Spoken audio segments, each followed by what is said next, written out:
And grant that, we having thy fear always before our eyes, and laying aside all private interest, prejudices, and partial affections, the result of all our counsels may be to the glory of thy blessed name, the maintenance of true religion and justice, the safety, honor, and happiness of the Queen, the public weal, peace and tranquility of the island, and the uniting and knitting together of the hearts of all persons and estates within the same, in true Christian love and charity, one towards another, through Jesus Christ our Lord. Amen.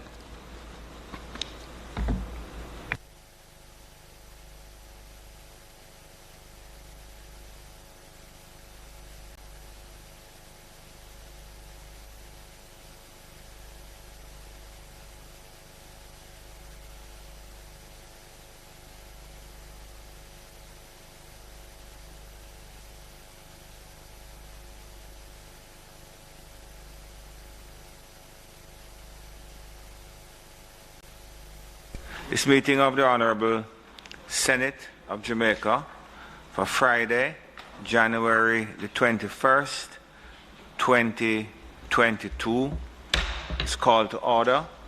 Before we begin the business of the day, two of our number, Senator Floyd Morris and Senator Gabriel Morris, are seeking the agreement of the Senate that they join us by Zoom.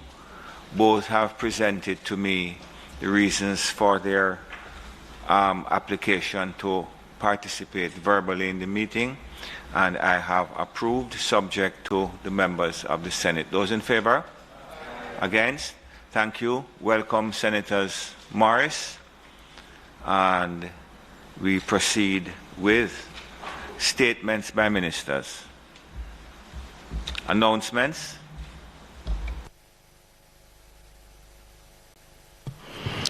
Laid on the table of the Senate today are the following. Report of special investigation conducted by the Integrity Commission of Jamaica into the circumstances which led to the award and implementation of a contract by Turbo Pay Limited in relation to the upgrade of payroll software at the Jamaica Fire Brigade. And report of special investigation conducted by the Integrity Commission concerning allegations of impropriety and irregularity in the installation of a car charging facility at the St. Anne Municipal Corporation. Thank you, Madam Clerk. I should have also noted that Senator Bunting has indicated that he would be absent today, and Senator Scott Motley is going to be recognized from a seat not normally occupied by herself. Bills brought from the Honorable House of Representatives, petitions, papers, reports from committees, notices of motions given orally, questions and answers to questions.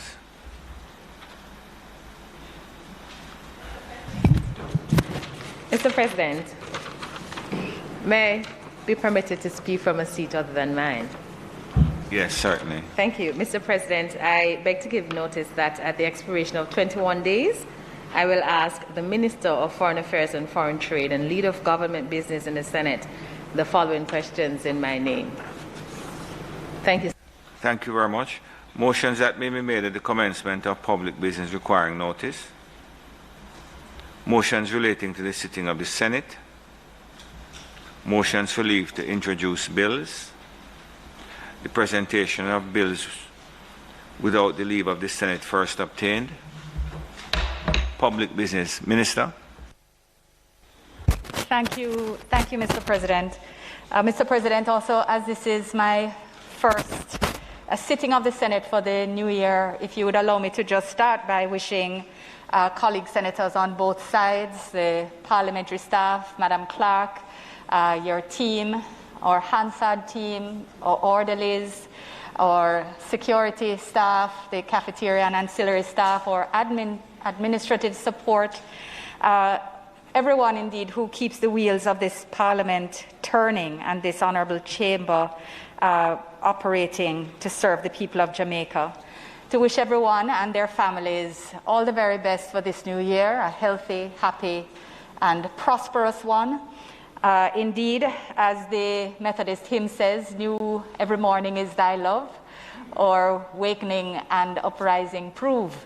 So here we are, again at the start of a new year. Every day and every year, indeed, gives us the opportunity to uprise and prove that we work in love, as was the message at yesterday's National Prayer Breakfast. And today, the work before us, Mr. President, is the closure of the State of the Nation debate, which will be offered by Senator Don Webby. And thereafter, Senator Samuda will pilot the Pensions Jamaica Constabulary Force Validation and Indemnity Act 2022, as well as the Proceeds of Crime Designated Non-Financial Institution Trust and Corporate Service Providers Resolution 2022. And Mr. President, I will just signal that at a later stage today, I will ask for recommittal of notices of motion given orally to allow me to move a motion in respect of the designation of this same act, which will be taken next week. So thank you very much, Mr. President. This is the order of business for today. And again, I wish you all the very best. Thank you. Thank you very much, Madam Minister. Senator Webby.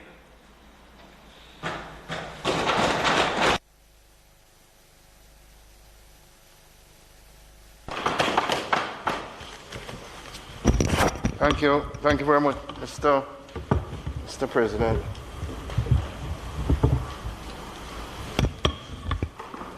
Mr. President, today I have the privilege, I consider it a great privilege, of closing the State of the Nation debate for 2021-2022. I want to express my appreciation on behalf of all of us to those who have contributed to the debate with thought-provoking expositions about matters affecting Jamaica. Mr. President, if I may, I also want to recognize you, the President of the Senate, for ably taking charge of the proceedings. You can... To the clerk to the House, Valerie Curtis and her staff, who ensured, Ms. Curtis, we had all the requisite resources to make this debate a success. I want to thank you for your service to the House and to your country, Ms. Curtis. Thank you very much. Mr. President, I would also take the opportunity to congratulate my fellow senators who have been tasked with the responsibility of leading in various government portfolios. Mr. President, I start with none other than Senator Kamina Johnson-Smith, our Minister of Foreign Affairs and Foreign Trade. And Senator Johnson-Smith, I did not realize until the Prime Minister said it that you are the first woman, female Minister of Foreign Affairs and Foreign Trade. And I may say, it's not often publicized, but you are doing a fantastic, fantastic job in your portfolio. And my good friend and next-door neighbor, Senator Leslie Campbell, Minister of State in the Ministry of Foreign Affairs and Foreign Trade. Congratulations, Leslie. Mr. President, I had the opportunity to be invited to attend the official opening of the Ministry of Foreign Affairs and Foreign Trade building. And I was with Cavan. Mr. President, I was elated to know that the building was named the Hugh Lawson Shearer Building.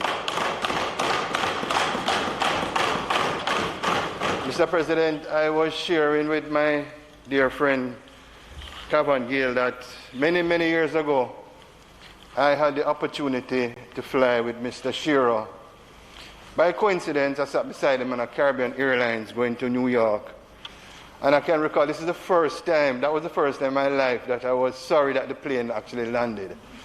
Because he was such a humble person, such a knowledgeable person, such a great storyteller. And I will never forget that occasion in my entire life. He's a great, great Jamaican, and I'm very, very happy that that building is named in his honor. I also want to congratulate Senator Albin Hill, Minister of Industry and Commerce, Investment and Commerce, and Senator Hill.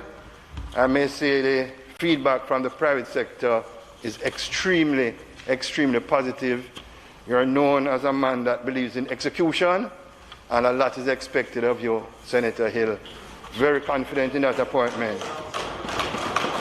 And Senator Matthew Samuda, Minister without portfolio in the Ministry of Economic Growth and Job Creation. And I make no apology by saying that Matthew, as a young Jamaican, has a big, big, big future in Jamaica. No apology. I am confident that all of you will perform your responsibilities to the fullest and in the best interest of Jamaica and its citizens. Mr. President, as I reflected on the closing debate here, the truth is that the world is watching us in this house, including children, I can assure you, some of whom I hope will be inspired to be senators one day. As the upper chamber of Parliament, the discussions are expected to be of the highest standard and based on the principles of respect and humility. In my opinion, Mr. President and colleagues, there have been times when the principles of respect and humility are non-existent, and I'm speaking as I see it. I understand fully the nature of the Westminster system of government, but I believe we can leave some of the political, which creeps into the Senate discussions, for the political platform and be more respectful of each other. The world is watching us. Mr. President, as we look forward to celebrating Jamaica 60, our Diamond Jubilee this year, I believe it is time for us to reflect on how we as leaders can position ourselves as role models for the people we serve. We need to demonstrate more servant leadership. Our national heroes, Senator Scott Motley, made a great sacrifice and gave up their lives so we can live and celebrate independence. There are other great Jamaicans who have served this country, like Bob Marley. I grew up on Bob Marley, who is one of my heroes, Bob Marley. A lot of persons, especially in these difficult times, are uplifted by his music. I find myself going home, playing 3 songs these days, over and over. Get Up, Stand Up, One Love, and 3 Little Birds, to name a few, Mr. President. As we each play our role as citizens in this beautiful country, I'm reminded that on April 3rd, 1962, before I was born, the chairman of the Independence Celebration Committee, Theodore Seeley, declared that Jamaica's independence motto would be out of many one people. So whether you are rich or poor, black or white, you love green or orange, if you are from uptown or downtown, if you are a have or a have not, we are one Jamaica.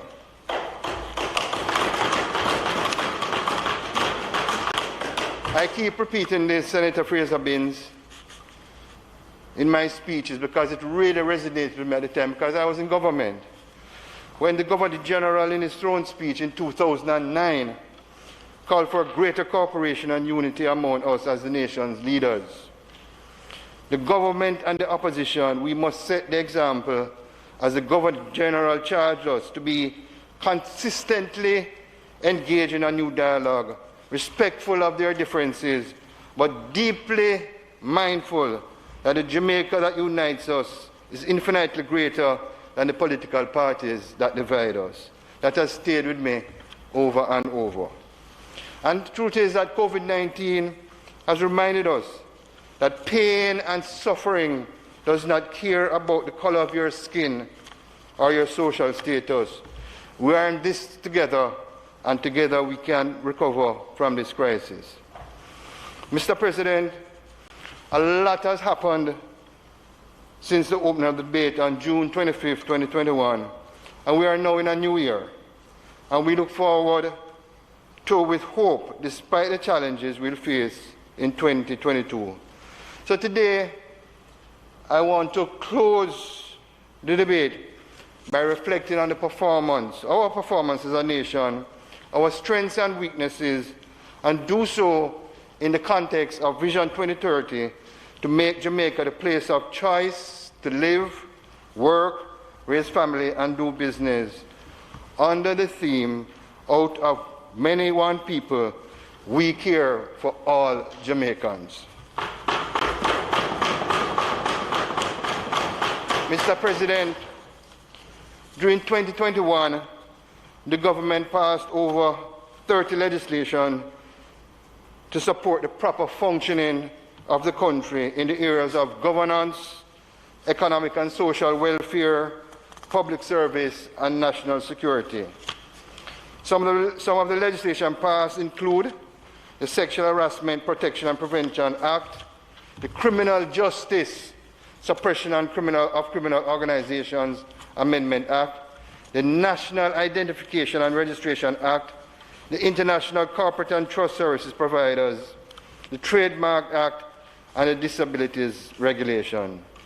I was also very, very pleased with the Public Bodies Management and Accountability, Nomination, Selection, and Appointment to the Boards regulations to improve corporate governance framework for the boards of public bodies was also passed. I want to use this opportunity to commend us as a Senate, as Ms. Lou would say, clap yourself, for the work that we have done to review these laws and ensure that the best possible legislation is passed to provide a framework for effective governance of the country. I again want to congratulate Senator Kamina Johnson-Smith for her outstanding and excellent leadership in this House as leader of government business. Mr. President, I want to spend a few minutes on this topic of the vaccination program, and hopefully it's not going to be too controversial. Mr. President, Jamaica has just about 9 years to achieve our Vision 2030. The national goal number one under the 2030 vision is that Jamaicans will have a healthy and stable population. For almost 2 years, the world has grappled with COVID-19 pandemic and has posed a risk achieving this outcome, impacting our daily lives, threatening everyone's health and safety. We have all been negatively affected by this terrible virus, whether through the loss of a loved one or a friend, or simply by witnessing the impact of the pandemic on the welfare and the most vulnerable in our society, the elderly and our children. I'll go off text a little bit, Mr. President. Now, at Grace Kennedy, we have a foundation and we provide counseling. And I was being reported to by the counselor at Grace Kennedy in terms of how he's doing. And he said to me, Don, I've seen 150 children. And in my mind, Senator Johnson-Smith, I interpreted it that it was for the year. And when he started to expand on what he was doing, it was for the month. Senator Lamore, the psychological impact on our children in terms of this COVID is extremely serious. Prior to COVID, he would have seen 150, if that much, for the year, seen it for 1 month, Mr. Sweeney. I know Senator Floyd Morris has a lot of respect for Senator Curtis. So thankfully, Chairman, that the rollout of our COVID-19 vaccination program worldwide has been ongoing. But you know, when you look at the stats, for me, it is very disheartening for me to know that except for Haiti, Jamaica's COVID-19 vaccination rate is the lowest in the Caribbean, except for Haiti. This is despite the availability of vaccines in Jamaica and the billions of dollars spent on the vaccination program. Mr. President, we really have to take a stock of why the rate of vaccination is so low and what are we doing about it. I have been an advocate, unapologetically advocate of getting vaccinated. It has always been my hope that every adult would take the decision to get vaccinated. An RGR news report quoted the chief medical officer that during the period March to October last year, 98% of the persons that died from COVID-19 infections were unvaccinated. I'd like to repeat that. 98% of the persons that died from COVID-19 infections were unvaccinated, based on an RGR report. Mr. President, there has been a robust education and public awareness campaign to educate Jamaicans about the safety and importance of getting vaccinated. And I want to recognize the government for its effort, despite hesitancy among Jamaicans. Mr. President, the truth is, a lot of misinformation is being circulated about the vaccines, especially on social media, which is detrimental to the vaccination program. Mr. President, I know you know, I refer to him as the gleaner man by Constant Spring. And when I asked him, he's telling me 666 and Steve Jobs. First time I hear Steve Jobs really means Bill Gates. The point that I'm making is that there's so much misinformation out there that we have to look at our program to ensure that we communicate the facts on an ongoing basis. The other thing, Mr. President, as leaders, I know we have been speaking, but we need to send a message of solidarity about the importance of getting vaccinated. We cannot afford, Senator Brown, to send mixed messages. We must lead by example from a single voice. Our public health team, and I want to recognize them, have gone above and beyond to take vaccination to Jamaicans. I want to say a special thank you, big them up, to the public health team who has been at the forefront of the vaccination effort. I also want to thank our international partners, Minister, for the access of vaccines and the donations, as well as the private sector who have contributed to this effort. However, I believe we can do more to expand the access to vaccines. I would like to encourage all. Let us look at the possibility of ensuring that we take the vaccines to the people, every nook and cranny of our country. I would like to submit, as is done in the first world, that we really think about administering the vaccines through our pharmacies. I understand that over 50 pharmacies have been trained. Over 50 pharmacies have been trained to administer the COVID-19 vaccine. In my opinion, every pharmacy with a pharmacist trained to administer the vaccine should be a vaccination center. In the United States, pharmacies are standard locations for vaccines to be administered. Why can't we do it here? We need to make it easier for Jamaicans to get vaccinated at convenient locations. We need to take the vaccines to every nook and cranny. I look forward to the day when our children, same as when I spoke about Senator Longmore, when our children can safely return to face-to-face learnings and again take advantage of the immeasurable benefits and simple joy that experience brings. I take this opportunity again to encourage every Jamaican who has not yet taken the vaccine to get vaccinated. Mr. President, I would now like to turn to the economic recovery of our country going through this pandemic. Our national goal number 3 under Vision 2030 is Jamaica's economy is prosperous. This government must be commended for the management of this crisis, none that we have ever seen in our lifetime, which resulted in the worst economic contraction in Jamaica's history. This government must be commended.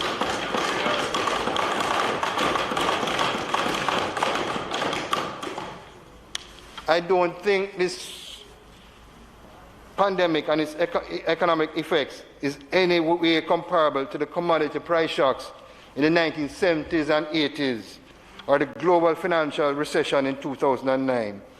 International organizations such as the IMF have commended this government on its management of the pandemic, noting that in the past, these types of economic shocks, Senator Hill, would have resulted in fiscal issues,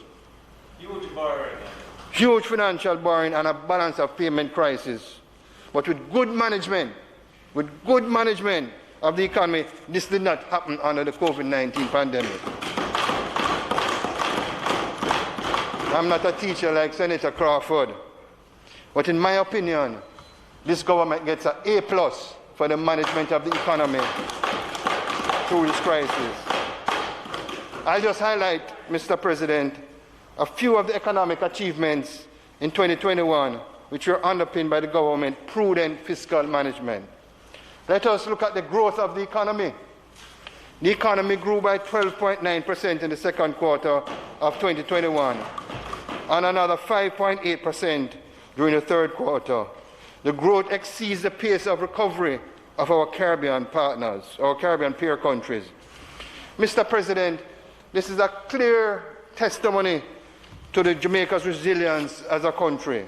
But we are not out of the woods yet. We'll have to continue to make decisions that will help us to achieve full recovery to pre-pandemic performance. I, as a businessman, have seen some serious headwinds for 2022 going forward as it relates to global inflation, which Jamaica cannot escape because we are an import-dependent country. I've said it here already, we import 1 billion of foodstuff. And when you look at the big USA, Senator Hill, their inflation rate is 7%. And growing, that's the highest since June 1982. So this is going to be, I see the headwinds coming, and we have to plan accordingly. Another achievement for us is that in October 2021, Standard & Poor's, the rating agency, affirmed Jamaica's B+ credit rating and revised Jamaica's outlook from negative to stable. Mr. President, our net international reserves, you recall when I opened the debate, I indicated that the net international reserves were up to $3.42 billion at the end of May 2021. Well, at the end of August 2021, the net international reserve was US $3.88 billion. Mr.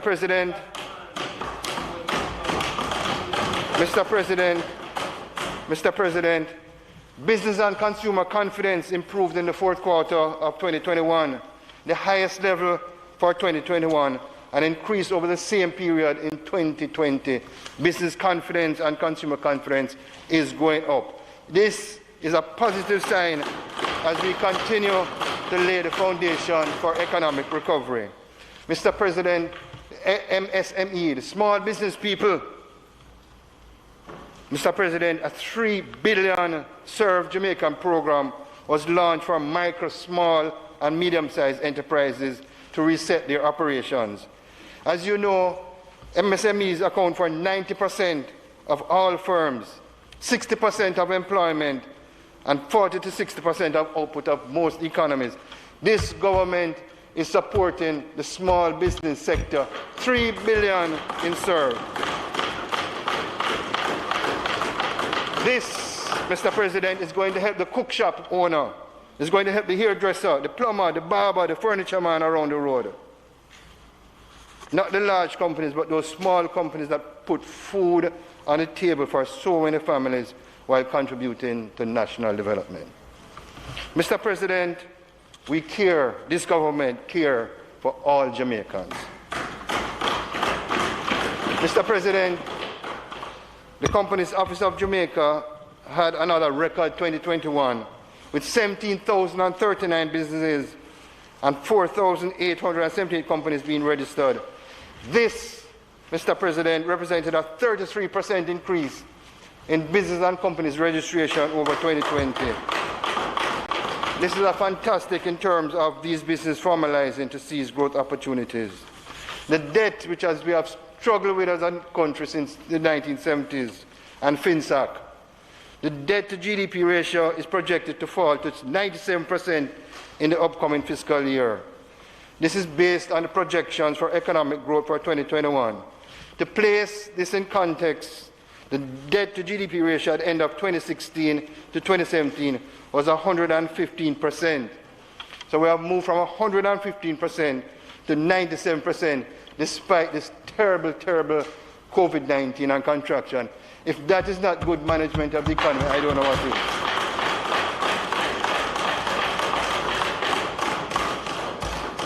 Mr. President, Senator Scott Motley, I also want to take the opportunity to recognize Peter Phillips. Peter Phillips, who started this journey as a private sector leader, I want to recognize him because he was the one that handed the baton to Audley, and Nigel is doing a good job. We need to give credit where credit is due, and Peter Phillips did a good job as the Minister of Finance. Mr. President, I want to speak a little bit about social and economic recovery. Mr. President, the Vision 2030 outcome under the national goal is effective social protection. Governments across the world have been responding to the impact of COVID-19 pandemic by supporting the most vulnerable segments of their population to face the economic hardships brought on by the economy. Mr. President, I borrow the words of the late Edward Seaga. It takes cash to care. It takes cash to care. This government, Mr. President, this government has spent over $100 billion on social protection and recovery support without borrowing. Let me repeat that. This government has spent over $100 billion on social protection and recovery support without borrowing. This government has spent over $100 billion on social protection and recovery support without borrowing. Without borrowing is so important. Without borrowing is so important. Let me go through a few and to say again, we care for all Jamaicans. The government made interventions under the SURF program and grants under the COVID-19 allocation of resource for employees called CARE. Vulnerable persons in 6 categories receive benefits. The PATH beneficiary households, NIS pensioners, employees earning below $15,000 per week, self-employed persons earning less than $60,000 per month, unemployed persons, and under the social pension program, a guaranteed income has been provided for vulnerable persons 75 years and older. An estimated 5,000 persons are enrolled in this program. Mr. President, this government, we care for all Jamaicans. The food drive, the government announced a massive 1 billion care package food to provide food to families of the most vulnerable Jamaicans who continue to be impacted by COVID-19. 1 billion in care packages. the Minister of Finance indicated that it is a food drive unlike any other that we have seen before. In addition, Jamaica received support from our international partners, Senator Johnson Smith, in November of last year from the United Nations World Food Programme, commenced the provision of US $1.085 million over a 3-month period to 10,000 families impacted by the COVID-19 pandemic, which would not qualify for a part benefit. 10,000 families. We care for all Jamaicans. Mr. President, I want to speak a little bit about job creation. Mr. President, as I said before, we are the greatest country in the world. And let me say it again. Jamaicans, we are very proud people when it comes to being independent. We are very proud people. We like to know we have our own things. The average Jamaican wants meaningful work so they can provide for themselves and their family. And them don't want to have to depend on nobody. They don't like handout. They want to feel independent and don't want to have beg nobody nothing. The way to do that is that we need to create meaningful jobs for our Jamaicans. Hear, hear. That would enable Jamaicans to earn a decent standard of living, that we can foster independence and live a better life for all Jamaicans. And here are the numbers. Numbers don't lie. Jamaica has not been spared, as we all know, from the ripple effect of the pandemic in terms of job loss. But here the good news is that unemployment rate as of October 2021 was 7.1%. This is trending downwards from the pre-pandemic rate of 7.2% as more jobs are created for the people. We care for all Jamaicans. Mr. President, we can therefore see the correlation between job creation and poverty reduction.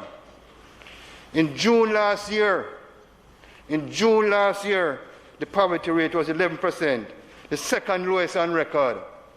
Let me say that again. In June last year, the poverty rate was 11%, the second lowest on record. When you look back at 2015, the poverty rate was 21%, the highest in 2 decades. From 2015, 21%, and it's now at 11%. Another important initiative to propel us towards Vision 2030 is unemployment insurance. Unemployment insurance.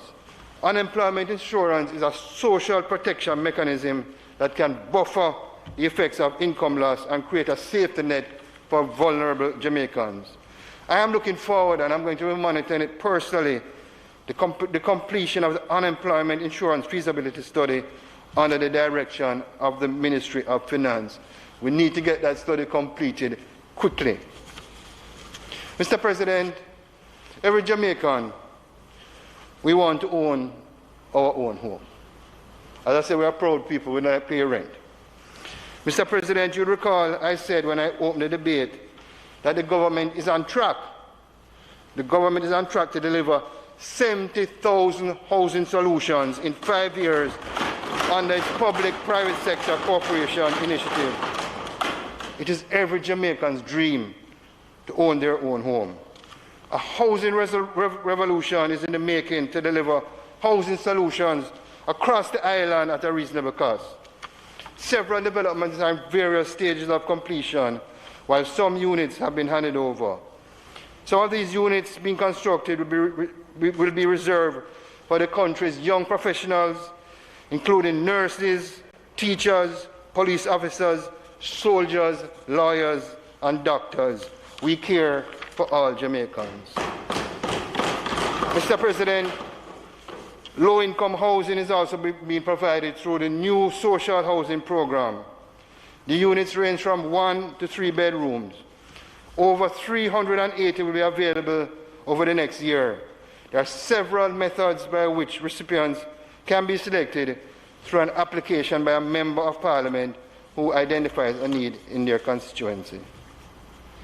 Mr. President, let me now turn to the issue of the environment. And I know this was debated in our State of the Nation debate.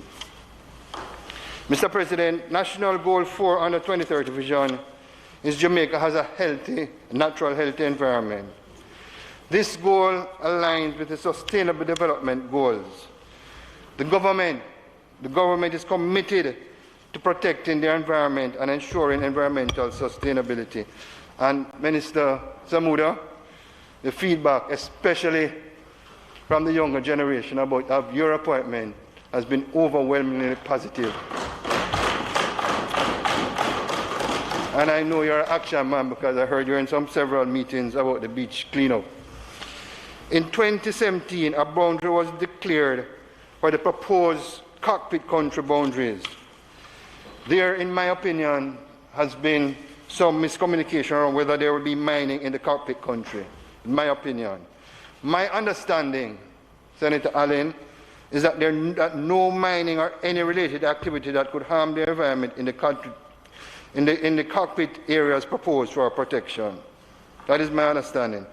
Mr. President, it should be noted that Jamaica will become the first country in the world to develop a predictive climate risk assessment planning tool for major infrastructure investments. This is a part of the country's national strategy, which includes development partners and the private sector. Resilience building efforts, Mayor, will also be boosted by a $1 million grant from India to support construction of facilities for sustainable agriculture. The government also recognizes the imperatives to address informal, irregular, and dangerous settlement in unsustainable areas of the country over the next few years. In terms of innovation for resilience and sustainability, the government has conceptualized a proposed hydroelectronic storage project utilizing... Mr. President, on a point of order. Sorry, I understand the rules of the standing order. Speakers are allowed 30 minutes and can be extended. And I believe Senator Webb have exceeded his 30 minutes, and I urge that a motion be moved to extend his time. I was counting to the 45 minutes because it's closing. No, the rules is 30 minutes and then extended. Okay, very well. My intention was to have given him 45 minutes since he was closing. But Senator Brown has rightly raised a point of order, and the question is asked whether the minister, whether the presenter, Senator Webb, be given time to complete his presentation. Those in favor? Against? Thank you very much, colleagues. Mr. President, in terms of innovation for resilience and sustainability, the government, as I said before, has conceptualized a pumped hydroelectronic storage project utilizing mountainous topography and an abundant sunlight to solve our perennial problem of droughts while also generating hydroelectronic power. Minister Samuda, this is very, very powerful. The government has also made progress with its commitment to preserving the environment, notably in the following areas: 14 forestry orders which remain unprecedented, the declaration of the Black River Morass area, completion of the parish development orders, the significant increase in capacity and connection to proper sewage systems, the tabling and enacting of a modern biodiversity policy, the ongoing project to plant more than 3 million trees and restore damaged mangrove forests. Mr. President, sorry, Senator Crawford is not here, and I don't want to play the blame game, but Senator Fraser Binns, remember Goat Island, which was supposed to be turned into a coal plant, as under this government has been turned into a nature reserve. In January 2021, the final phase of the ban on single-use plastics and polystyrene came into effect. The tremendous decision by government garnered global commendation with Forbes magazine article titled "Banning Plastic, How Jamaicans Move to Save Its Environment," recognized by Forbes. Senator Samuda, big up on that one. You are committed on that one. Mr. President, I think what I've just said a while ago is precisely these actions why the international community regards Jamaica as a leader in environmental protection and the fight against climate change. This is evidenced by the Honorable Prime Minister being invited to co-chair the UNSG's effort to replenish the Global Climate Fund by targeting $100 billion with President Macron of France and the Emir of Qatar. That's a huge recognition for our country. It is further evidenced by the PM, our Prime Minister, being invited to address the G7 and G20 re the climate fight and his membership to the highest level panel for sustainable ocean economy convened by the PM of Norway. Mr. President, I may be a little bit selfish here, but I also wanted to mention a project which supports the government's various initiatives. The Grace Kennedy Foundation is partnering with NGO Ocean Cleanup and Clean Harbors Jamaica Limited to implement a pilot project to prevent waste from gullies entering the Kingston Harbor. I believe that this is a game changer for Kingston Harbor, as it's the first practical to address major pollution issue that has damaged the mangroves and fisheries. It is another example of private-public sector partnership for a better Jamaica. I want to take this time out to wholeheartedly thank every government entity and every private sector interest that has come forward to support this project. It is truly will be a game changer. Mr. President, I want to touch the issue. I want to touch the issue of crime, which for me is the biggest issue facing our country at this time. Mr. President, successive administrations have grappled with the scourge of crime. There have been different approaches put forward to tackling the crime problem with varying degrees of success. I personally rely on the leadership and the expertise of the Jamaica Constabulary Force and the Jamaica Defense Force.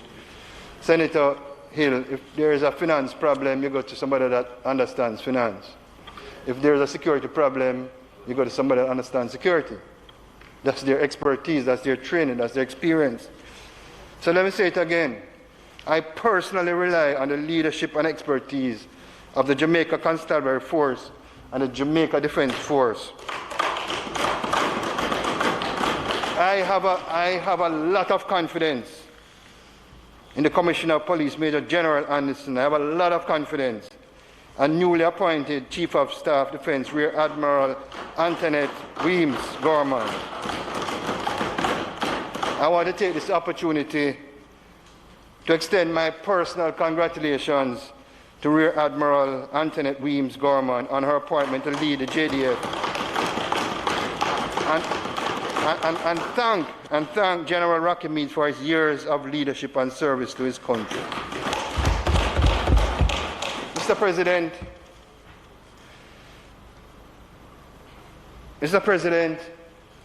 I heard a discussion last week, I think it was between you and Senator Scott Motley. And many people may not realize it, but I've served in the Senate. This is my third term in the Senate. And my most disappointing moment for me in this Senate in my third term was on November 25th, 2021. Most disappointing when the opposition senators voted against the extension of the state of emergency. Don Webby, most disappointing time. I know we have robust discussion and sometimes it gets a little rough, but my most disappointing time in the Senate was on November 25th, 2021, when the opposition senators voted against the extension of the state of emergency. I understand the independence of the Senate, it has to be noted that the vote against the SOE wasn't despite the lower house, including the opposition members, approving the extension. One of my greatest disappointments too is that when all of us, Mr. President, we sit here, all government senators, And when I look over there, when the vote was supposed to go on, the most important issue in our country, 2 senators from the opposition are over there. 2 senators over there. And the most important issue in Jamaica, 2 senators over there. What is that? 2 senators present when the vote was being taken on the most serious issue of crime and violence in our beautiful country.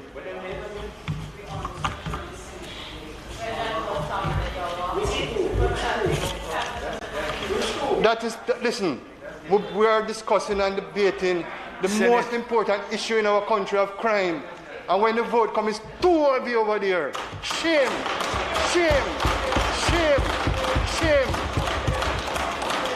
shame. Mr. President, Mr. President, Mr. President, Mr. President, Mr. President, Mr. President, Mr. President, Mr. President, Mr. President, I've heard colleague senators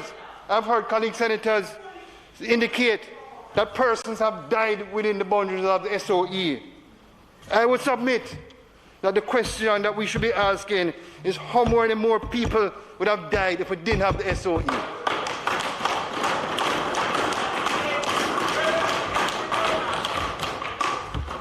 Nobody ever said that SOE is a foolproof that nobody's going to die. But you know the issue with that now, Mr. President? You know the issue with that now? The sad part about that is we'll never have the answer. If November 25th, 2021 was passed with SOE, we'd never have the answer of how many people's lives we could have saved. Never. Never. We won't be speaking about the criminal kill of the 9-year-old in St. James. Minister Samuda, here's 11 people that die over a day. These people, if that's not an emergency, what is happening to our beautiful country? These people are not normal. They are demons. They are demons. Every Jamaican is affected by crime, rich, poor, black, white. Every single one of us is affected by crime. How many lives, may I ask, could we have saved if we had voted to approve the state of emergency? We'll never know. We'll never know. I am not the only one saying that. I am not the only one saying that, Mayor. My good friend, who I consider Senator Fraser Binns to be one of the most astute politicians I have known. I don't often agree with him, but I respect him as one of the most astute politicians. Philip Palwell. Sit here. Sit here. This is not me, sister, you know. You see it on the front page of the Gleaner. Sit here.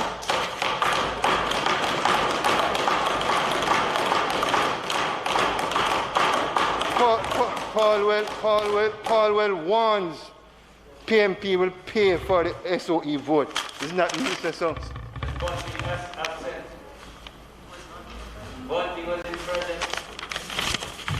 Mr. President, as you can see, Mr. President, as you can see, I get very emotional when it comes to the lives of every Jamaican. Right? I get very emotional.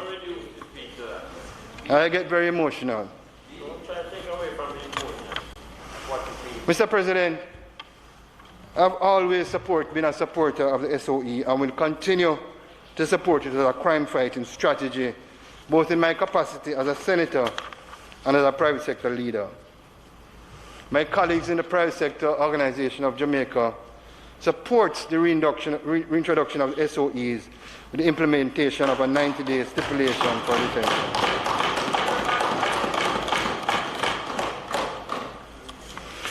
Mr. President, I use this platform to say that I'm calling for re-implementation of the SOEs. If the dynamic acts being committed by these monsters is not an emergency, then I don't know how much more mayhem needs to happen before some of us recognize we're in an emergency. We have to rely, Senator Scott Motley, on the information and expertise of the security forces who are saying that they need the state of emergency. And when you Rear Admiral, the headline was SOE works. Yeah. That's what you're saying, or that's one of our first things. And that lady, she's so humble. I love her already. That was the headlines, SOE works. SOE works. SOE works. That's what the Rear Admiral is saying. That's what the experts are saying. Mr. President, the security forces must be given all the resources they need to fight the crime monster. The security forces must be given all the resources they need to fight the crime. And I also support the recent implementation of the zones of special operations. Mr. President, we can and will overcome the crime monster. But as I said before, it will take unity and decisiveness for us to show the criminals and that we will not let them destroy our beautiful country and its people. We cannot make these criminals destroy our beautiful country and our people. We cannot.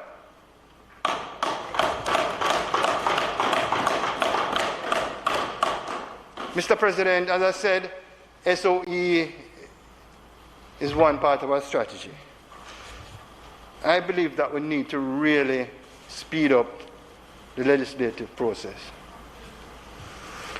Mr. President, it must be stated again that we must find the fiscal space to prioritize the reform the police service while passing of the Police Services Act. I'm very, very big on that. The police must be organized and resourced to assist with stabilizing communities and building social cohesion. In doing so, communities can form crime prevention partnerships with the police. Police and community engagement will be instrumental to maintain law and order in our country. The Firearms Act and the Bail Act are the other two important legislation which need to be reformed to bolster the crime-fighting efforts, and I'm really hoping that we can get those in front of us as quickly as possible. Mr. President, the social factors must be relevant to the sustainable reduction of crime and violence must also be considered.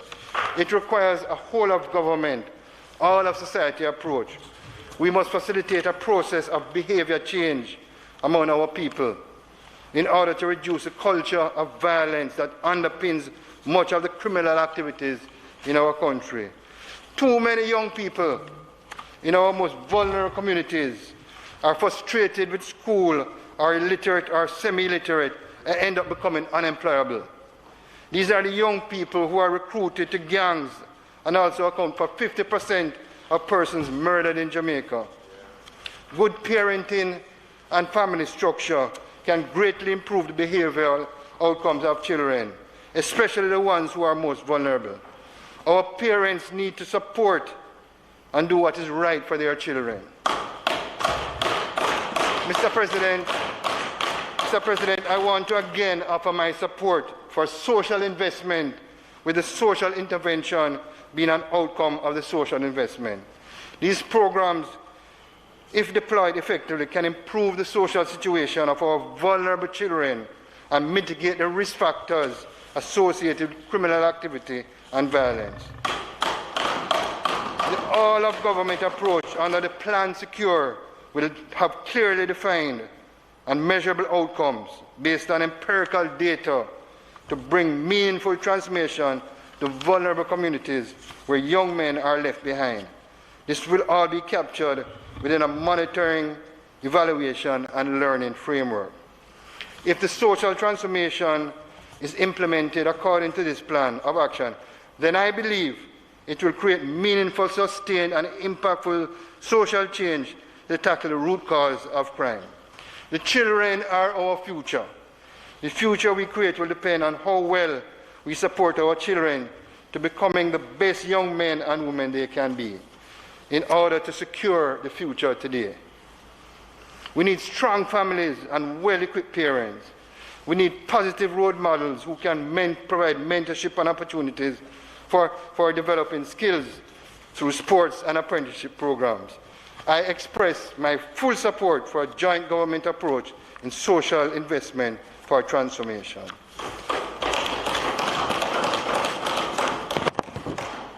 Mr. President, my final topic that I'd like to raise is the issue of education.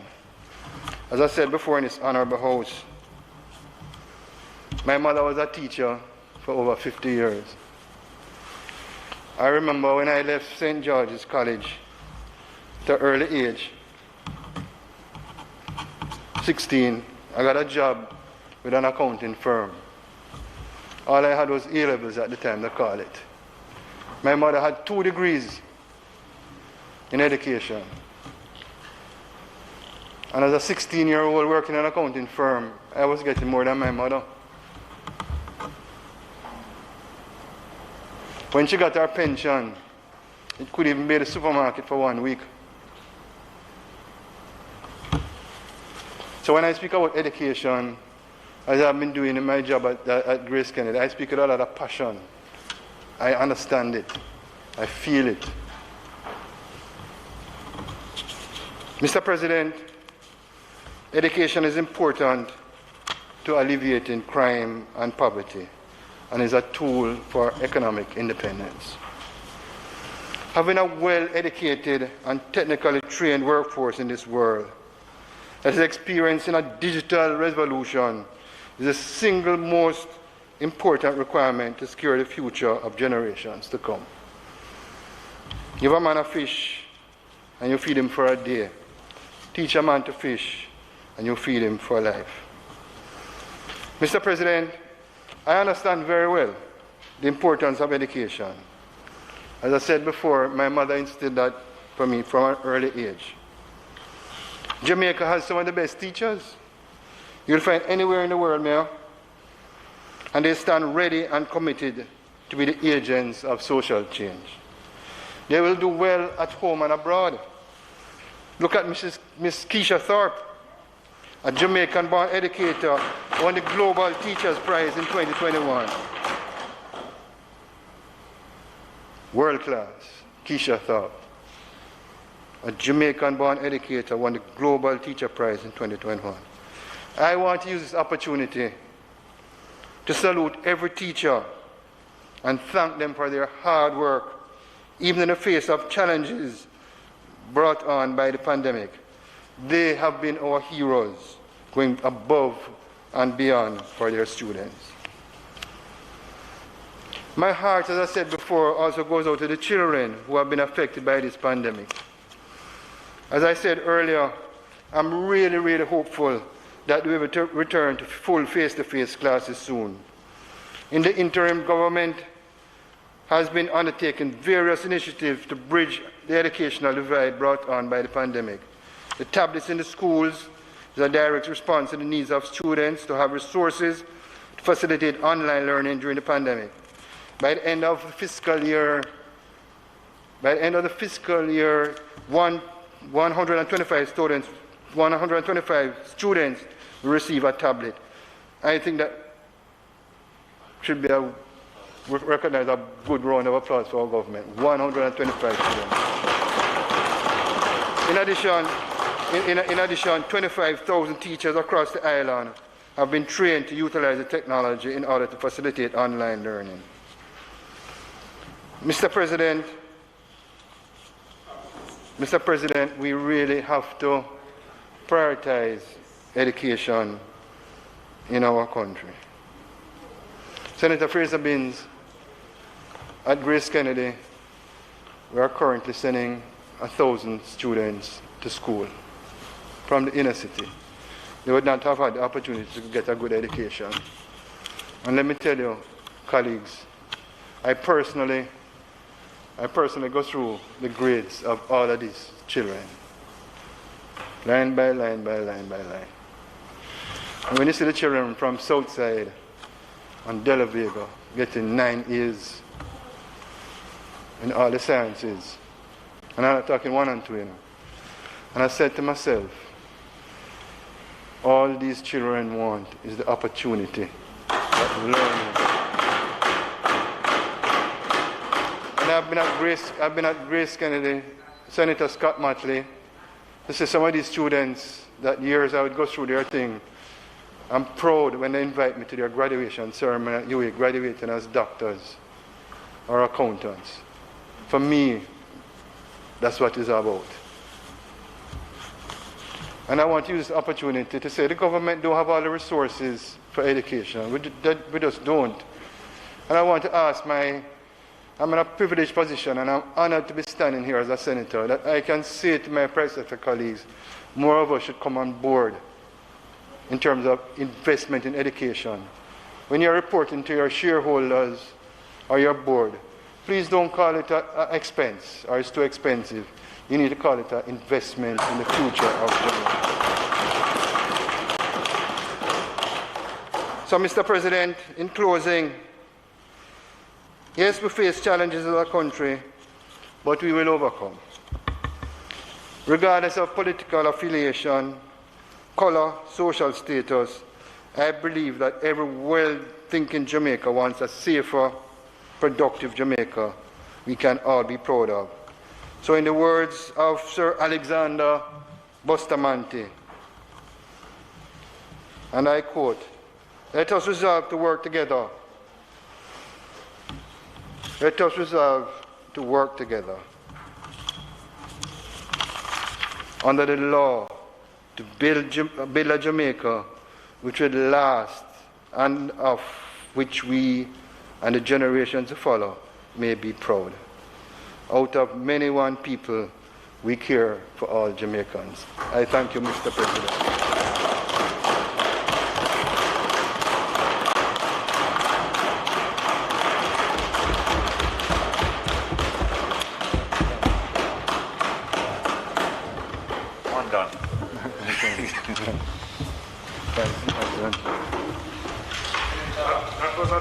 Senator Webby, there is a motion that you have moved, and I think that you have a question for me to put.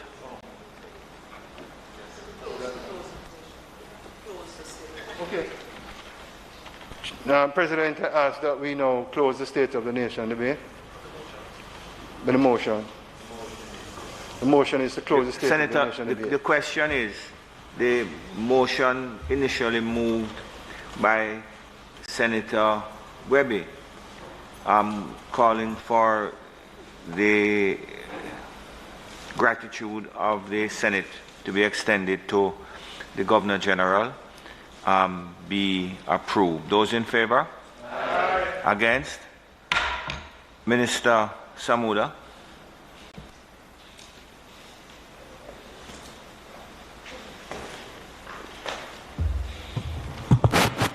Thank you, Mr. President. It is intended to take the poker matter first and then the matter related to the police pensions after, as leader had said. But I will also ask for your indulgence just to congratulate Senator Webby on 2 excellent presentations in opening and closing the State of the Nation.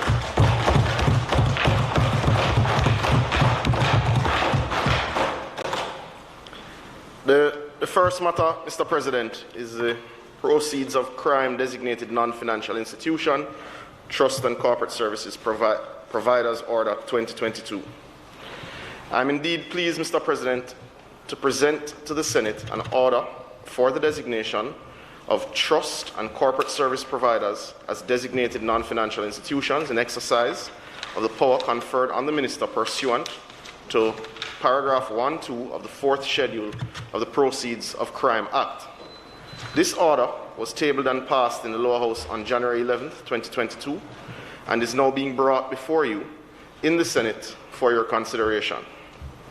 Mr. President, in February 2020, Jamaica was placed on a grey list by the Financial Action Task Force, FATF, for weaknesses in its anti-money laundering, combating the financing of terrorism regime. Mr. President, once FATF grey lists a country, the European Union's Parliament law requires that the European Commission put that country on a list referred to as a blacklist, deeming them high-risk third country status. Mr. President, in light of our inclusion on the grey list, and its implications, crucial steps are being taken to strengthen the effectiveness of Jamaica's AML-CFT framework and address identified technical compliance deficiencies with the FATF recommendations. The Proceeds of Crime Act 2007 is a critical legislative tool that we're all familiar with in Jamaica's fight against money laundering and the financing of terrorism regime. The Act provides for money laundering offences, outlines and imposes obligations on businesses in regulated sectors to take active steps to prevent and detect money laundering. Mr. President, it should indeed be noted that the designation of the trust and corporate services providers as designated non-financial institutions under the Act will allow any person or entity, a trust service or be a corporate service, to fall within the regulated sector. This will also support the International Corporate and Trust Services Providers Act, recently passed in December 2021, that came into effect on December 24, 2021. Additionally, Mr. President, trust and corporate service providers are categorized under Recommendation 24 of the FATF methodology as designated non-financial businesses and professions. Recommendation 24 makes it a requirement for countries to ensure that this class of business is subject to effective systems of monitoring and is compliant with anti-money laundering and counterfeit and countering the financing of terrorism measures. It is also to be noted, Mr. President, that Jamaica's framework was reassessed and it was highlighted within the Jamaica Third Follow-up Report and Technical Compliance Redating dated January 2021, that Jamaica is only partially compliant in its current form with Recommendation 24 due to the deficiencies in the monitoring of trust and corporate service providers. Mr. President, the designation of trust and corporate service providers will ensure Jamaica's compliance with Recommendation 24 from FATF.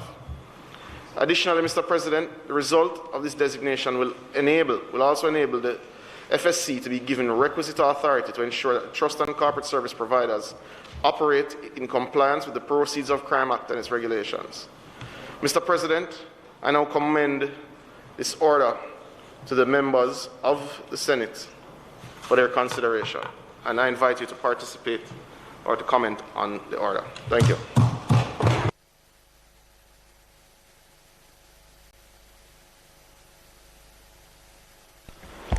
Mr. President. Sorry. I'm sorry, Senator Scott Motley. I recognize you. Thank you. Yeah. I had really received permission earlier to speak from the seat. You had permission, and I was just recognizing that you were going to, speak. For the record, thank you. There can be no disagreement about the importance of Jamaica abiding by and recognizing its international obligations. Although this was put in the context of moving Jamaica out of the gray tier, the gray list, we here recognize that it is important for our own internal regulations and the proper functioning of our country that this type of legislation must be done. There is all kinds of speculation about some money which moves around in our country and the ways in which it can be hidden. We will never really get to the bottom of crime until we identify some of those sources and some of those persons are brought before the court so that the government, Senator Webby, can demonstrate that it cares for everybody. Very important. I do recall that when we debated the Trust and Corporate Services Providers Act and the importance of the actual steps that had to be taken and how it needed to be brought in to local use by removing, as I recall, the word international. We here on this side are fully supportive of this resolution. We think that this was necessary and that it strengthens the regime. So without delaying the debate any further, I indicate the support of the opposition minister.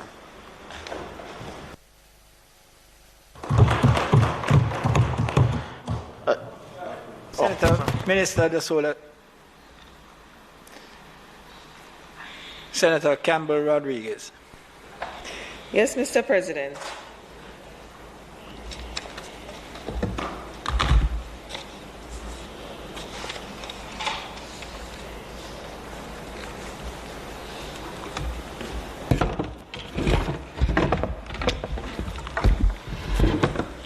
Thank you.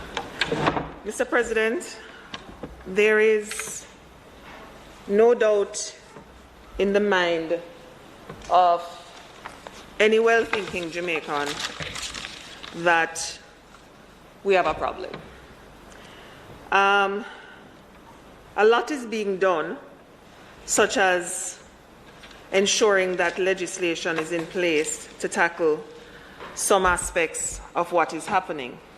This order, the Proceeds of Crime Designated Non-Financial Institution, Trust and Corporate Services Providers Order, reinforces the position that Jamaica is standing strong against money laundering while making us compliant with international obligations. Mr. President, what we are debating today is actually quite important. Though the minds of many will be on the criminality in Trelawney, which left death and injury in its wake, it feels like an emergency situation. Mr. President, this designation will enable the Financial Services Commission to be given the requisite authority to enable trust and corporate service providers to operate in compliance with the Proceeds of Crime Act and its regulations. Mr. President, the implementation of this order will help to alleviate the problem with one aspect of criminality in Jamaica. Because the same as we have to cauterize the violence in order to deal with the wider criminality, we have to cauterize the money that goes to criminality as well. You know, Mr. President, this is such a short order before us, and the thought was, in my mind, why bother speak on it? Because it's easy, it's one of those things that has no real debate to it. But my heart is heavy, Mr. President, because it almost feels sad that our crime has become so deep-rooted in our society. And, you know, Mr. President, one of the things that my husband and I have enforced in our children is that it's okay to take a stand on an issue. And so you can have a strong belief in something, and then one day you get up and you realize that that stand you have taken brings benefit to no one, and it actually causes more hurt than it causes any benefits. And so, Mr. President, Jamaica has a state of emergency. We do have a need for something to change. And all of us, Mr. President, every single one of us, which is why I felt I had to speak on this bill, because it's looking at money that could channel into criminal activities. And, you know, Mr. President, every one of us inside here, we have to rise above the politics and above previously held stances and be willing to say, let me do what is best for Jamaica.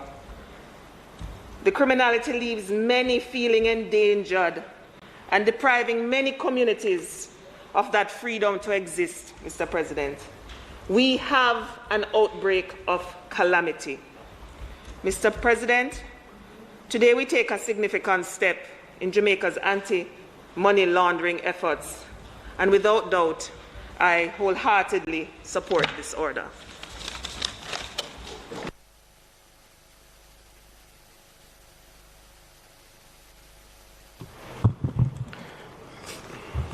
Thank you, colleagues. I think there are 2 points raised during the course of the contribution to the debate. One from Senator Scott Motley that found favor with me, which is that outside of what's in reports, Jamaica has to do what's right for itself. And I think that has been demonstrated and is to be demonstrated with even other things that are to come in short order that strengthen our anti-money laundering efforts. So I agree with you, Senator, and I think it's heartening to hear the unqualified support of something that requires no debate but requires urgent implementation. So I think that's a good day and a win for the Senate, a win for the country. And at the end of the day, when the country wins, that's why we're here, to make sure the country wins. Point from my colleague about the deep role that money laundering plays in facilitating the violent criminality that has affected us and plagued us, I think shouldn't be lost on us. There are a suite of measures, I know coming from where I was last assigned, but there are a suite of measures that are required to bring the strategy that some of it anecdotally accepted by everyone, some parts not totally accepted by everyone. But there's a suite of measures that have to come together to create the perfect storm for the criminals and to take us out of the storm. And this is one of those steps. So there's not much more to be said in closing. I do ask, Mr. President, for the resolution to be approved. I ask you to put it to colleagues. Thank you. Members, you have heard the mover on the resolution to be approved. Those in favor? Those against? The ayes have it.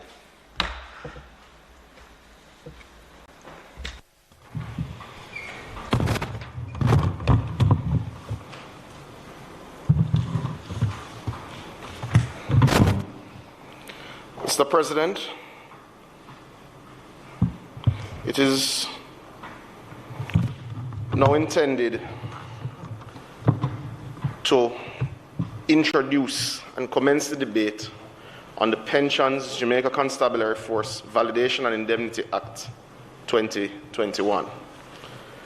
Mr. President, this bill seeks to validate the approval granted by the Governor General for early retirement of officers of the Jamaica Constabulary Force during the period February 13, 2019 to August 13, 2019, and actions taken by all persons who facilitated the approval process consequently on the repeal of Section 56(1)(a)(1) and 3 of the subsection 3 of the Jamaica Constabulary Force Act relating to retirement and pension. Mr. President, for background, prior to April 1, 2018, a number of officers from the JCF applied for early retirement, having met the eligibility criteria of either attaining age 50 years or having completed 30 years in the JCF. In keeping with Section 56 of the Jamaica Constabulary Force Act, which is now repealed, which was in effect at that time for their application. Mr. President, on April 1, 2018, the Pensions Public Service Act 2017, which governs the grant and award of retiring benefits to members of the Government of Jamaica pension arrangement, including members of the JCF, came into effect. Now, what that, just for recollection, colleagues, what that did is it said even if you reached to 50, you had to have served your 30 years for retirement. That's passed and we've agreed on that already. What this does is deal with the administrative issue that came from those that applied within a particular period in line with the old regulations. Mr. President, the new legislation introduced several changes to the eligibility requirements for retirement, and those changes had adverse implications for the members of the JISTV who had previously applied for early retirement and were granted approval.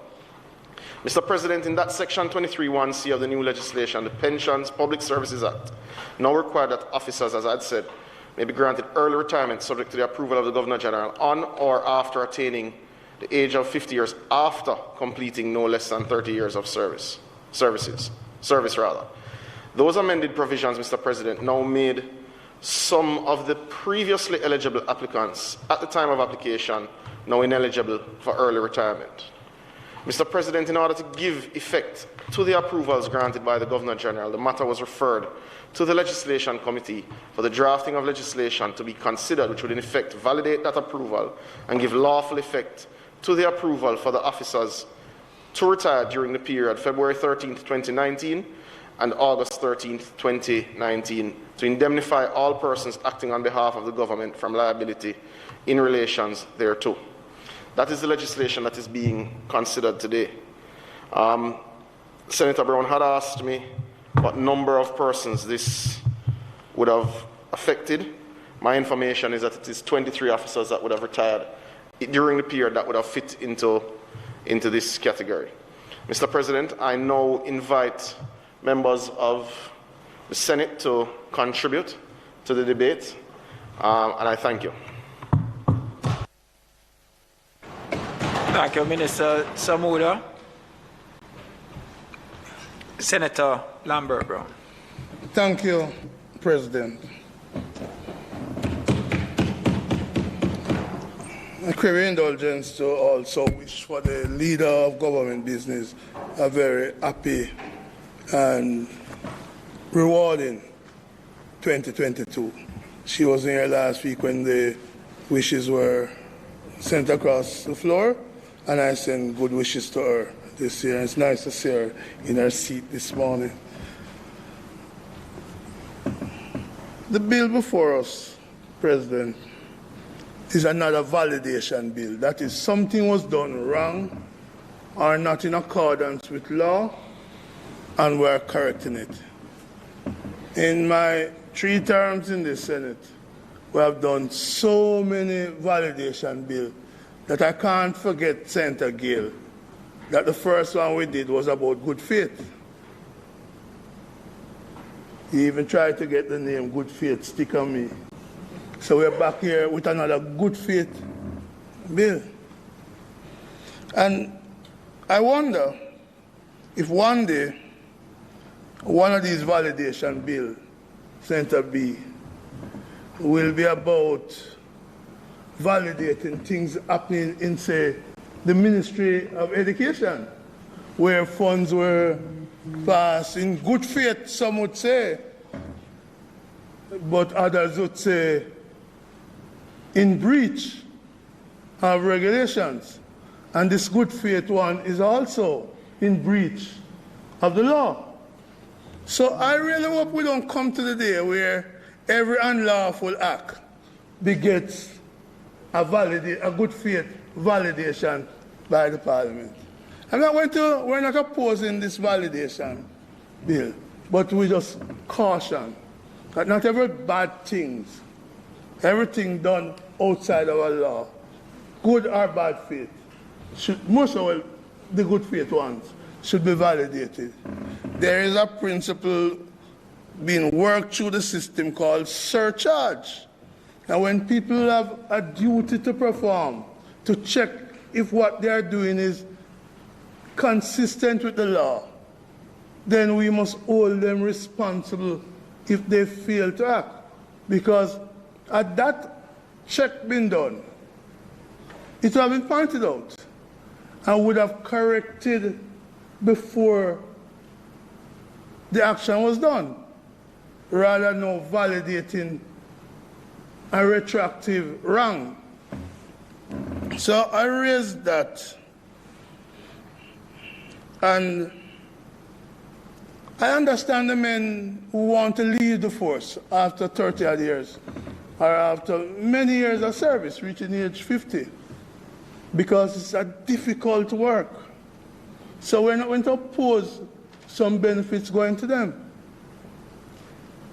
Would have loved that when they retire, they'd also benefit from payment for overtime done during the course of work. Overtime done, which was agreed to by contract with the Police Federation, for them to be paid overtime. So if they go off on pension, that payment for the overtime done, I hope when the negotiation is concluded, that is going to be taken into account, and these retired officers will get the proper remuneration which they have worked so hard for in serving the nation. I remember Senator Webby saying, they are our heroes. Well, we must treat our heroes good. We must show respect for our heroes. So I hope that the overtime dispute that exists now would have been solved already. I noticed the chair, the presidency has changed hands a while ago. But I made a suggestion some time ago for a solution to this overtime thing. I repeated, Senator Sinclair, pay the policemen 25% going forward into their salary and negotiate the retroactive part, which would benefit some of these officers who are retiring under this bill. And may I, before I end, President, crave your indulgence to recognize that there are some great crime fighters of the past. Sadly today, we don't even know the name of one or two legendary crime fighters. And I'd like to crave your indulgence to wish speedy recovery to former Superintendent Cornwall Biggerford, who was hospitalized recently. I wish for you, Biggerford, quick and full recovery. And for all the other men and women of the police force who have suffered or are suffering post-retirement. Mr. President, before I close, I say on this issue, because I have another point I want to make on it. Is Senator Campbell, my heart is full too. When I hear the news this morning about a community called Bounty Hall, peaceful community. You know, President, it's a place I used to visit, and I can't talk too loud about some things I did as I passed through the place. Good things. But there's a monument as you leave Bounty Hall going to Tilston, which says Best Village. Best Village. Because it was part of the 1960s Best Village competition when Alan Douglas was the MP. And they were awarded Best Village. And to hear this morning, that the Best Village is becoming a killing field, it pains the heart. And that wasn't, Senator Webby, one of those 7 state of emergency areas. So don't beat me up to say if I was here. Because I left because my grandson of 2 months or less was downstairs in the car waiting for me, and I told that to the president. But I spoke out against the SOE and said I would not have voted for it. And as you said, some things are best for the political platform. I found a lot of your speech today. Good candidate for the political platform. And I hope you don't feel that that's a disgrace. Mr. President, another reason why we support this bill, so that the officers who retired, as part of that great voluntary retirement scheme that was going to solve a lot of problems, but hasn't seemed to have solved much because the crime, murder rate every year since then have been going up. 10% this 21 over 20, and it was higher in 20 over 19. Well, no, it wasn't higher, it's about the same. So I have hope that the replacement or the new input would have been able to solve crime. I'm also wondering whether or not the experience of some of these retired police officers can be utilized by the government as part of planning and part of analysis in working to reduce the crime. This, up to yesterday, my report, not just 11 last night, Senator Webby murders, but we're at 97 murders in 20 days. And some in non-SOE designated areas. So, not looking good. These retired officers get the support of the opposition, Mr. President, because I've just seen a notice. Bank fees are going up.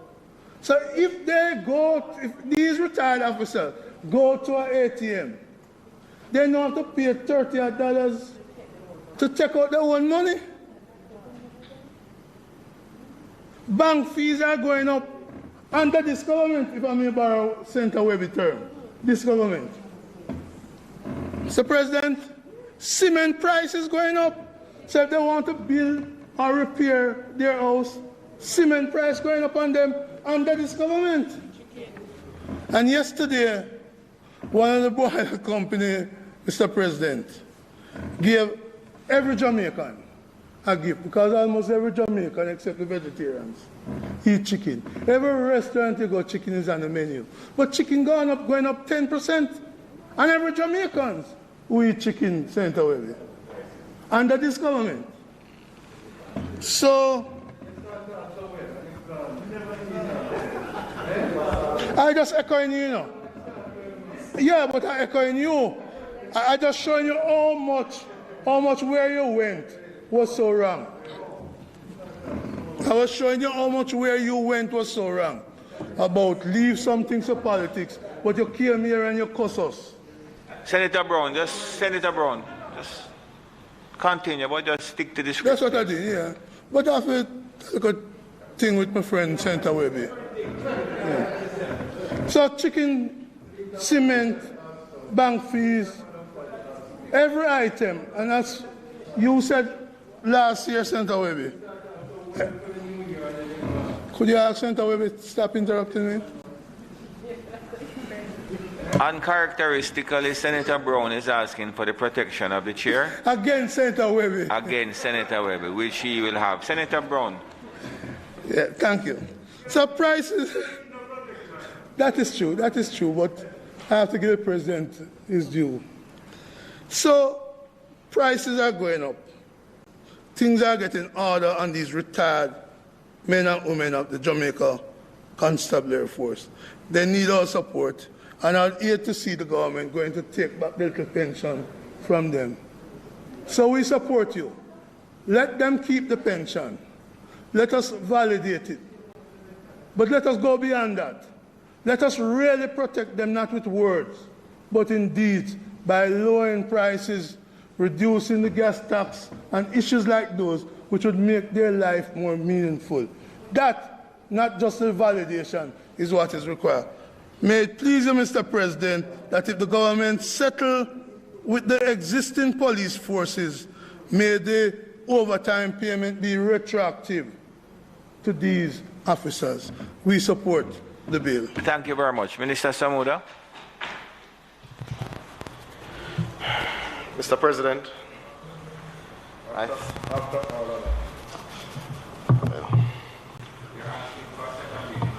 in a second, President, in a second.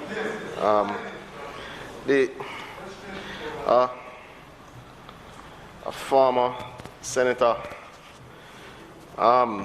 said to me when I was appointed in the Ministry of National Security, it was ironic that me, who was a man who played in the communications and marketing space. Sorry, President. A former senator said to me when I was appointed in national security that, it was ironic that me, who played in the marketing and communications space, would now be in a place where you virtually know everything, but you can say virtually nothing. And It's an interesting concept when you consider some of the issues raised by colleague Senator Brown. The matter he raised is the subject of court a case before the court now. So there's very little we can say about it, but just to acknowledge and to say for the record and for all those listening and all those who may be listening later, that there is no gap, there's no monopoly that the opposition has on care and respect for the police force. The men and women of the JCF and MOCA and JDF and DCS and all of the agencies that contribute to our security, because there are many which aren't necessarily in MNS, but there are many agencies and people that fight for our safety and face the threats that we face that sometimes I don't think all colleagues see quite the same way, which is why we have the strong debates and why Senator Webber would feel the way he felt about that day in November and why I felt that way and stronger. President, sure. I don't want to really interrupt my friend, but I thought that I should remind him that we are debating a bill. And therefore, my anticipation was that at his closing is a time when he would be making his commentary. If I am wrong, Mr. President, I rely on you to correct the procedure.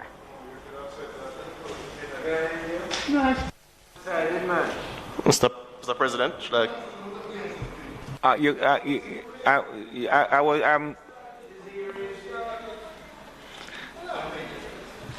So, to my mind, Mr. President, I'm responding to the comments made during the course of the debate in my closing, which I understand to be standard process. But if I'm wrong, I will be guided, Mr. President. So, just to make the point before closing, that there is no monopoly on care and support for the men and women who fight for our safety, who fight for our security. And this administration cares deeply about their welfare, and I do expect some issues to be settled in short order.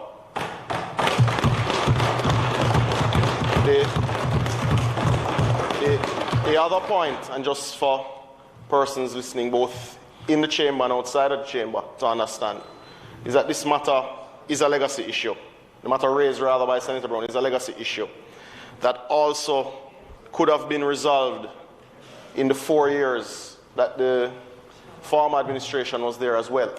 So the truth is, both sides have failed to bring this matter to a close. There is no reasonable commentary that can be made that it doesn't need to be closed and that matter doesn't need to be settled. But there should be no illusion that this is a problem of the current administration ignoring the fact that the previous administration could have and should have also had the matter resolved. That's just the facts.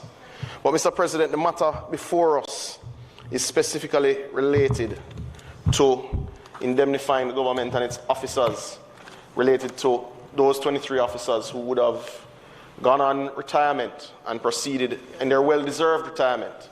We wish them well, and we certainly don't support any sanction to anyone who would have acted in good faith, which would have benefited these 23 patriots.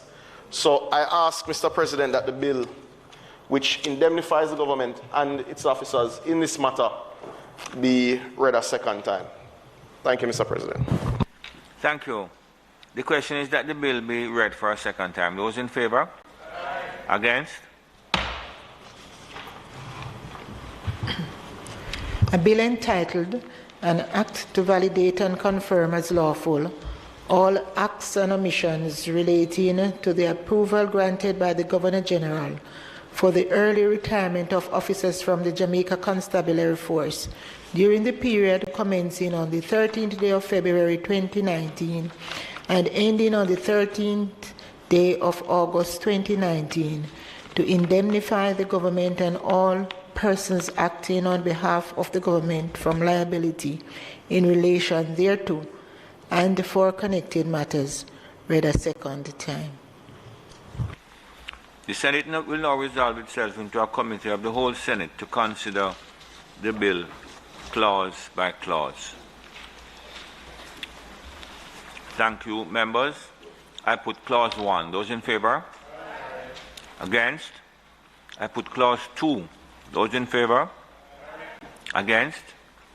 I put the preamble. Those in favor? Against? I put the title and enacting clause. Those in favor? Against? The question is that I do report the bill as having passed committee stage without amendment. Those in favor? Against? I do report the bill as having passed committee stage without amendment. Minister? Mr. President, I now ask that the bill be read a third time. Those in favor? Against? Madam Clerk? A bill entitled An Act to validate and confirm as lawful all acts and omissions relating to the approval granted by the Governor General for the early retirement of officers from the Jamaica Constabulary Force during the period commencing on the 13th day of February 2019 and ending on the 13th day of August 2019, to indemnify the government and all persons acting on behalf of the government from liability in relation thereto and for connected matters, read a third time and passed.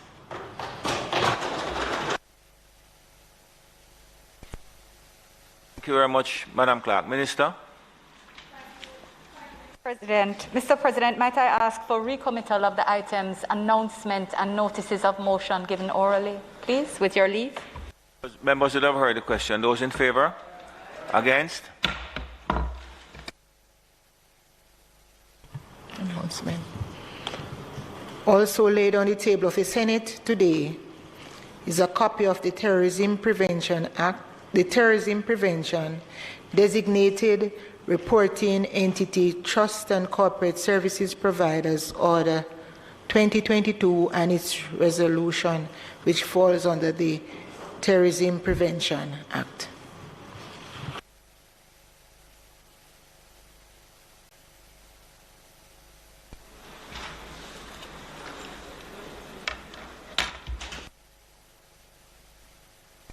Thank you very much. Notices of motions given orally.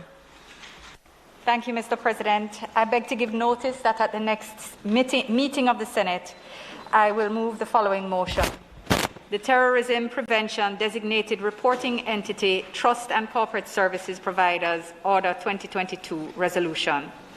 Whereas Section 15 of the Terrorism Prevention Act, hereinafter referred to as the Act, imposes reporting duties on certain specified entities, and whereas Section 15(2)(c) of the Act provides that the Minister may designate any entity as an entity to which the provisions of Section 15 of the Act shall apply, and whereas Section 15(2)(c) of the Act provides for the aforementioned designation to be made by order subject to affirmative resolution, and whereas on the 21st day of January 2022, the Minister made the Terrorism Prevention Designated Reporting Entity Trust and Corporate Services Providers Order 2022, and whereas it is desirable that the Terrorism Prevention Designated Reported Entity Trust and Corporate Services Providers Order 2022 be affirmed, now therefore be it resolved by this Honourable House as follows. 1. This resolution may be cited as a Terrorism Prevention Designated Reporting Entity Trust and Corporate Services Providers Order 2022 Resolution. And 2. The Terrorism Prevention Designated Reporting Entity Trust and Corporate Services Providers Order 2022, which was laid on the table of the Senate on the 21st day of January 2022, is affirmed. Thank you, Minister. Mr. President, it is not intended to do any further business today, but I understand that there might be a statement on the motion for adjournment. Thank you very much. Members, I do believe that Senator Longmore has a statement on the motion for the adjournment. Thank you, Chairman. Thank you, President. I rise on the motion for adjournment to recognize an issue of national importance, thank you, which is the appointment of the new Chief of Staff for the Jamaica Defense Force, Rear Admiral Antoinette Weems Gorman.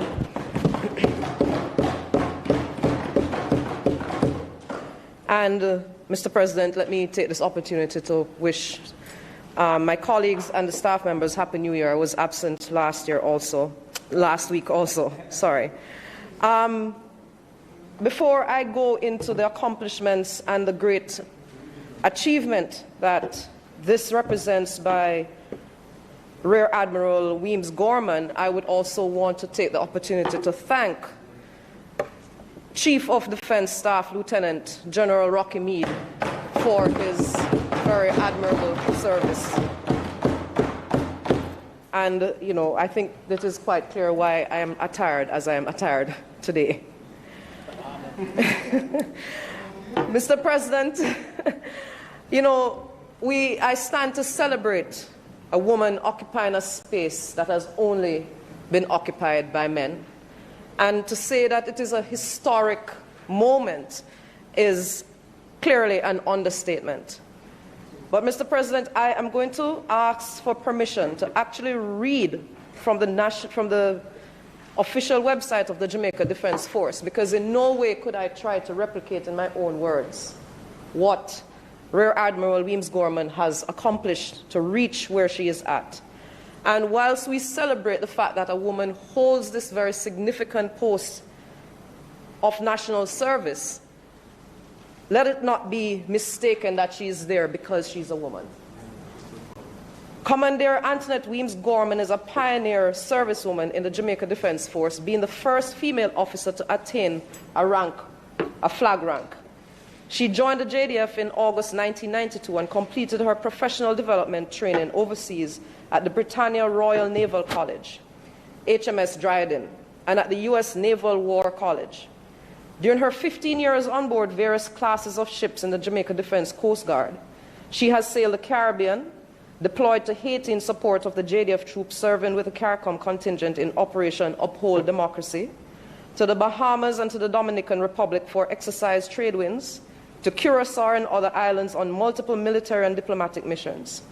Her last sea command was as commanding officer of the HMJS Surrey, a 42-meter offshore patrol vessel which she sailed on its maiden voyage from Gorkenhem, Holland, to Jamaica in October 2007.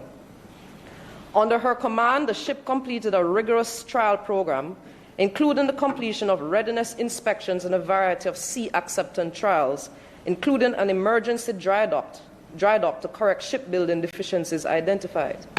She holds a master's degree with distinction in national security and strategic services from the University of the West Indies. Commander Weems Gorman has held various critical appointments, including Unit Operations Manager, Officer Commanding Shore Base, and Second in Command of the JDF Air Wing.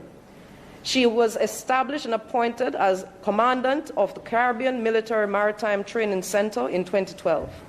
She developed the core courses of the center, including a flagship bridge watchkeeping course for officers and the Naval Boarding Party course for enlisted, which under her tenure trained over 300 persons from the JDF and local and regional partners.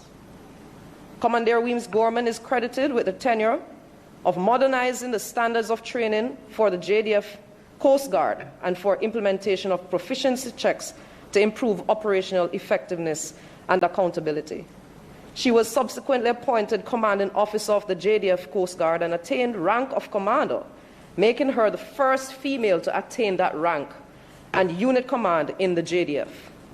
As commanding officer, she was engaged in retooling of the force's offshore patrol fleet. Her last line command was Brigadier Commander of the Maritime, Air, and Cyber Command, a unique structure which she stood up as part of the transformation of the JDF into a division-sized force. Other notable appointments, these external to the JDF, include secondment to the Ministry of Transport of Works as Deputy Director for Marine Transport, appointments to the Fisheries Advisory Board and to the National COVID-19 Response Advisory Committee. Commander Weems Gorman has represented the JDF at various international fora, speaking on regional maritime security, transnational organized crime, and search and rescue, among other matters. She has also been awarded the Order of Distinction Officer Class for her distinguished military service, the Medal of Honor for Meritorious Service, the Military Commendation Medal, and the Medal of Honor for General Service for operations in local theater, among others. She has also received an award for distinguished leadership by the United Nations Women Leadership Initiative in 2015. Bless you. In May 2019, Commander Weems Gorman was honored by the Women in Caribbean Maritime Association for her contribution to the maritime security in the region. An avid gardener, she's also passionate about female empowerment and provides charitable services to girls island-wide. She's a mother to her 15-year-old son, James, and is married to Jonathan. Mr. President, as I said, I read through what she has accomplished to emphasize the point that she's not there because she's female, but she's there because of her accomplishments. And I celebrate the fact that she has not just broken through the glass ceiling, but she has shattered it, not just as a woman, but as a person who has overcome the challenges within the career that she has chosen. I thank you, Mr. President, and again, I extend our congratulations.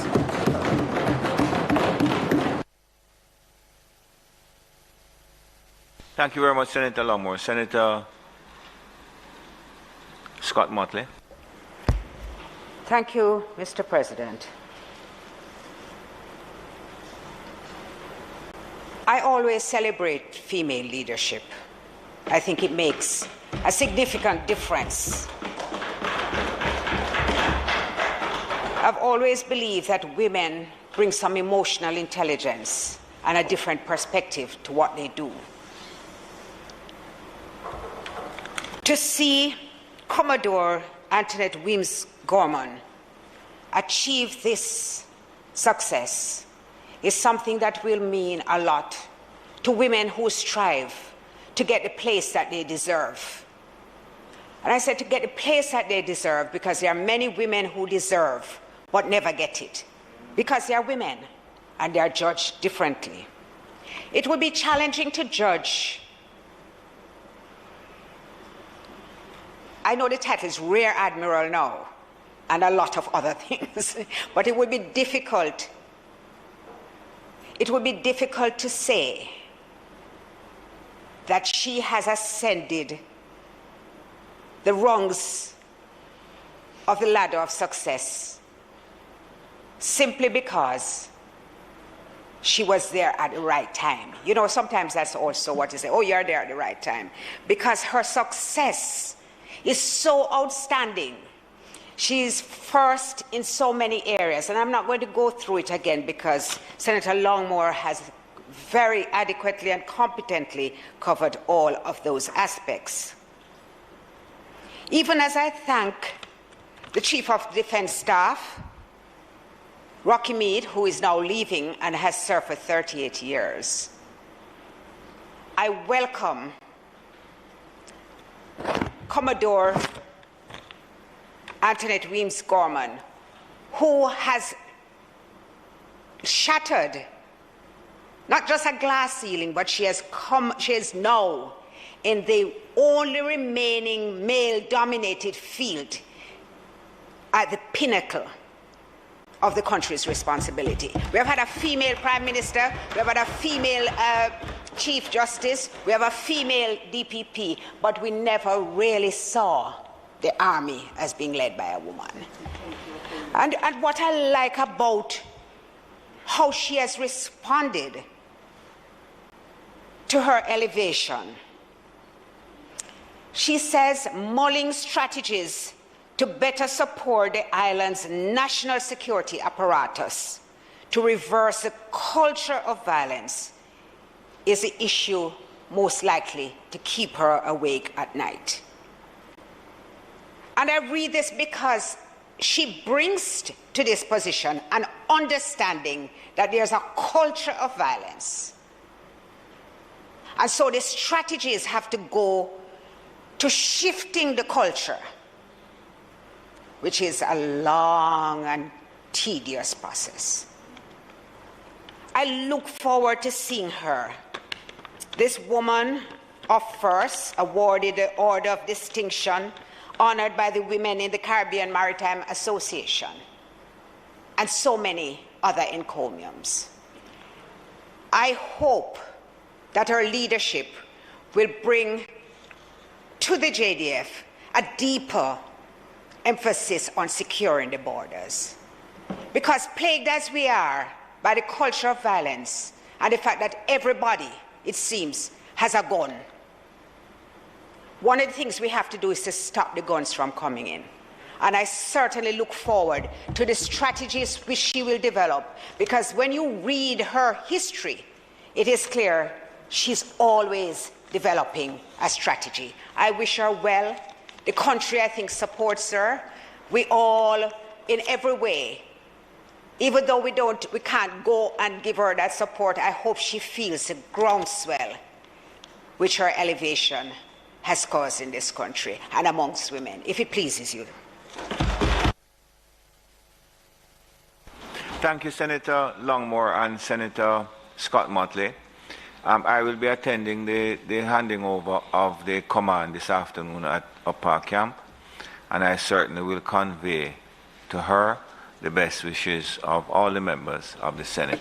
President, I don't want to delay your thing, but since everybody has spoken so glowing level, I just want to commend her parents, and in particular her father, who served so long in the trade union movement and in the political directorate. May it please you and may she be a success. Thank you very much. Minister. Thank you, Mr. President. Mr. President, as I bring this sitting to a close, I just wish to add my own personal commendations, with your leave, Mr. President. I won't seek to go over the many accomplishments that...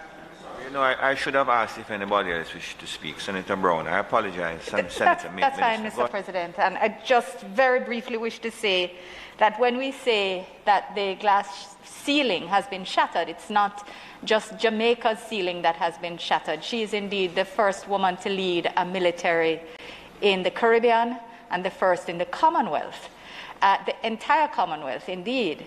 And I think that we should celebrate that, just as Senator Scott Motley has said. The accomplishments are many, the firsts are many, and indeed recognizing that we still very much live in a society where we are more likely to not take action because you are a woman than to promote because. This is not our mindset, it's not our default position. And therefore, any sort of blithe comment in that regard would really be sort of unmerited in these circumstances, and patently so. She is a strong personality, a backbone that demonstrates itself with a steely resolve. I've had the opportunity to work with her in the context where our ministry liaises, of course, with the Defence Force on many matters, and her resolve is no other adjective, I think, supports than the word steely. Her mind is strategic, agile, and clear. And the calmness, if anyone read the article in the papers today about how she deals with situations of disruption, is exactly what Jamaica needs. Steady, safe, strong, and sure hands. So as we thank outgoing CDS Rocky Mead for his having offered similar service and of 38 years, Rear Admiral enters this level of command having served 30 years. And we look forward to her leadership. We thank him for his. And indeed, we look forward to Jamaica continuing to work towards prospering and indeed achieving the grace that we know she can. So, Mr. President, it is not intended to do any further business today, I ask that the Senate be adjourned for a date to be fixed. Members would have heard the motion that the Senate be adjourned for a date to be fixed. Those in favor? Against? This Honorable Senate now stands adjourned for a date to be fixed.